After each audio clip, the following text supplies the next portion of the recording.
చెప్పగా అసెంట్ అవ్వాలి. దానికి ఎంత ఎఫర్ట్ వేయాలో, దానికి ఎంత మెంటల్ ఇన్పుట్ ఇయ్యాలో అన్నీ చేస్తాను. నైట్ 12:30 దాకా అన్ని పనులు చేసి పెట్టేసి, ఓకే ఈరోజు నేను తృప్తిగా పని చేసేస్తున్నాను, నా ఫుల్ఫిల్మెంట్ కోసం 100% ఇచ్చి పని చేసేసాను, ఆ తృప్తితో నిద్రపోవాలి నాకు. సో ఇదే నేను, this is my inner essence. ఇట్లా ఒక్కొక్కరికి ఇన్నర్ ఎసెన్స్ ఉంటుంది. That is what is the authentic self. అదే మీరు ఇప్పుడు ఏం చేస్తున్నారంటే, లోన ఒక మనిషిగా బయట ఒక మనిషిగా లివ్ చేస్తూ ఉంటున్నారు. This will not attract your twin flame, this will never attract your twin flame.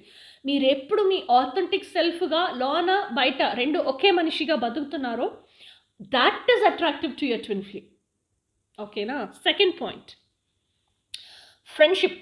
మీకు మీ ట్విన్ ఫ్లేమ్ తెలిసిపోయింది, లేకపోతే మీకు మీ ట్విన్ ఫ్లేమే తెలీదు, ఇప్పుడే ఫస్ట్ టైం ట్విన్ ఫ్లేమ్ని కాన్సెప్టే మీరు వింటున్నారు అని పెట్టుకుంటాం. ఓకే, సో అందరికీ ఆల్రెడీ ఫస్ట్ వీడియోలో what is the basic understanding of twin flame అనే వీడియోలో గాడ్ ఎట్లా ట్విన్ ఫ్లేమ్ని క్రియేట్ చేసినారు, ఆ ఇన్యోంగ్ కాన్సెప్ట్ మొత్తం నేను చెప్పేసినాను ఆల్రెడీ.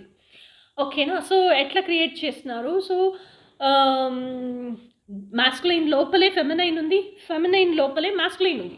సో ఇప్పుడు మీరు ఫెమినైన్గా పుట్టినారంటే మీ లోపలే మాస్కులైన్ ఉంటున్నారు. సెపరేట్